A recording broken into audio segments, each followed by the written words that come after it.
Two of the record. కొత్త నీరు వస్తే పాత నీరు పోతుందంటారు. కానీ అక్కడ మాత్రం ఏ నీరు ఏదో కూడా అర్థం కాని పరిస్థితులు నెలకొన్నాయట. నేను పక్కా లోకలని ఒకరు, నేను లోకలేనని మరొకరు, ఇద్దరు మాజీ మంత్రులు కీచులాడుకుంటున్నారు. ఎలక్షన్ టైంలో వైసీపీ అధిష్టానం చేసిన ప్రయోగాలు వికటించే ఈ పరిస్థితి వచ్చిందా? ఎవరా ఇద్దరు మాజీలు?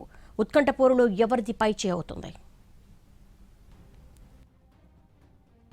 రాజకీయాల్లో శాశ్వత శత్రువులుండరు, శాశ్వత మిత్రులు ఉండరు. అంతా అవసరానికి తగ్గట్టుగా అతికించుకుంటూ పోవడాలే. కొన్నిసార్లు సిచ్యువేషన్ డిమాండ్ చేస్తే చివరికి ఊరు వాడా కూడా ఖాళీ చేయాల్సి వస్తుంది. ప్రస్తుతం ఉమ్మడి అనంతపురం జిల్లాలో ఇద్దరు మాజీ మంత్రుల పరిస్థితి అదే. అలా ఖాళీ చేసి వెళ్లడమే ఇప్పుడు ఇద్దరి మధ్య వివాదానికి కారణమైంది. పెనుకొండ కేంద్రంగా వైసీపీలో మొదలైన ఆధిపత్య పోరు పీక్స్కు చేరుకుంది. వైసీపీ ఆవిర్భావం నుంచి పెనుకొండలో పార్టీ లీడర్గా ఉన్నారు శంకర్ నారాయణ. టీడీపీ కంచుకోటగా ఉన్న ఈ నియోజకవర్గంలో ఒకసారి ఓడిపోయినా 2019 ఎన్నికల్లో భారీ విజయం సాధించి మంత్రి కూడా అయ్యారాయన. తర్వాత సొంత నేతలే ఆయనతో విభేదించడం వల్ల పెనుకొండ నుంచి తప్పించి అనంతపురం లోక్సభ నియోజకవర్గానికి పంపింది వైసీపీ అధిష్టానం. ఇష్టం లేకపోయినా అధిష్టానం మాట మేరలేక అక్కడ పోటీ చేసి ఓడిపోయారు శంకర్ నారాయణ.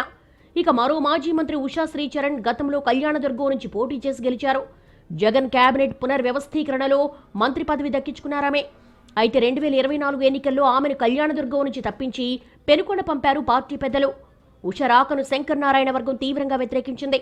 అయినా సరే ఆమె మొండిగా వెళ్లి అక్కడ పాతుకుపోయారు.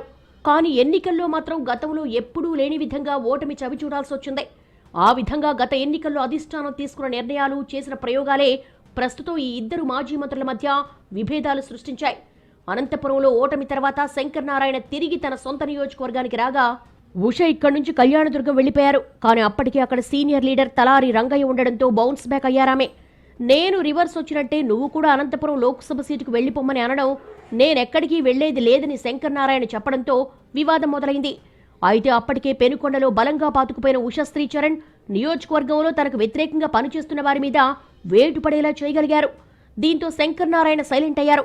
నిన్నటి వరకు ఆయన ఇటు పెనుకొండ అటు అనంతపురంలో ఎక్కడా యాక్టివ్గా కనిపించలేదు. కానీ ఇప్పుడు హఠాత్తుగా వాయిస్ పెంచిన ఉషా శ్రీచరణ్ శంకర్ నారాయణను పెనుకొండ నుంచి ఖాళీ చేయాల్సిందేనంటూ పట్టుబడుతున్నారట. అసలు ఎందుకిలా ఆమె డిమాండ్ చేస్తున్నారంటే గడిచిన ఎన్నికల్లో అధిష్టానం చెప్పిందని కళ్యాణదుర్గంలోని తన సొంత ఇంటిని, సామ్రాజ్యాన్ని వదిలేసి మొత్తం సర్దుకొని పెనుకొండకు వచ్చానని, ఇక ప్రత్యామ్నాయం లేదని అంటున్నారట. తనలాగే అనంతపురం వెళ్లాల్సిన నాయకుడు ఇక్కడే పాతుకుపోవడం ఏంటని ప్రశ్నిస్తున్నట్టుగా తెలిసిందే. పైగా నియోజకవర్గంలో తాను పార్టీని బలోపేతం చేస్తుంటే ఆయన మాత్రం డిస్టర్బ్ చేస్తున్నారని చెబుతున్నారట. అందుకే శంకర్ నారాయణ కూడా తట్టాబుట్టా సర్దేసుకుని ఖాళీ చేయాల్సిందే అన్నది ఉషశ్రీచరణ్ డిమాండ్.